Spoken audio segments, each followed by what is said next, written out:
সারাদেশের ন্যায় নাগেশ্বরীতে জাতীয় মৎস্য সপ্তাহ 2025 উপলক্ষে বর্ণাঢ্যর র্যালি, পোনা অবমুক্তকরণ, আলোচনা সভা ও শ্রেষ্ঠ মৎস্য চাষীদের পুরস্কার বিতরণ অনুষ্ঠিত হয়েছে। মা মাছ ধ্বংস করব না, করতেও দেব না, এই হোক আমাদের অঙ্গীকার। সম্মিলিত প্রচেষ্টায় আবারও দেশি মাছে ভরে উঠুক আমাদের খালবিল ও নদীনালা। এই প্রতিপাদ্যকে সামনে রেখে সোমবার 18 আগস্ট সকাল 11টায় উপজেলা প্রশাসন ও উপজেলা মৎস্য অফিসের আয়োজনে উপজেলা পরিষদের সামনে থেকে এক বর্ণাঢ্য র্যালি বের হয় এবং উপজেলা পরিষদ পুকুরে বিভিন্ন প্রজাতির মাছের পোনা অবমুক্ত করা হয়। পরে উপজেলা পরিষদ হলরুমে আলোচনা সভা অনুষ্ঠিত হয়। সিনিয়র উপজেলা মৎস্য কর্মকর্তা শাহাদাত হোসেনের সভাপতিত্বে অনুষ্ঠানে প্রধান অতিথি ছিলেন উপজেলা নির্বাহী কর্মকর্তা সাব্বির আহমেদ।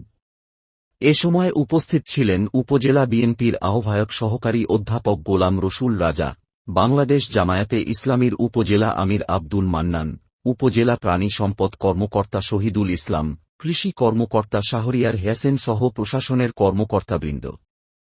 জাতীয় মৎস্য সপ্তাহ উপলক্ষে 18 আগস্ট থেকে 25 আগস্ট পর্যন্ত বিভিন্ন কর্মসূচি হাতে নিয়েছেন নাগেশ্বরী সিনিয়র উপজেলা মৎস্য কর্মকর্তা শাহাদাত হোসেন। রফিকুল ইসলাম, আলোকিত দৈনিক, নাগেশ্বরী, কুড়িগ্রাম।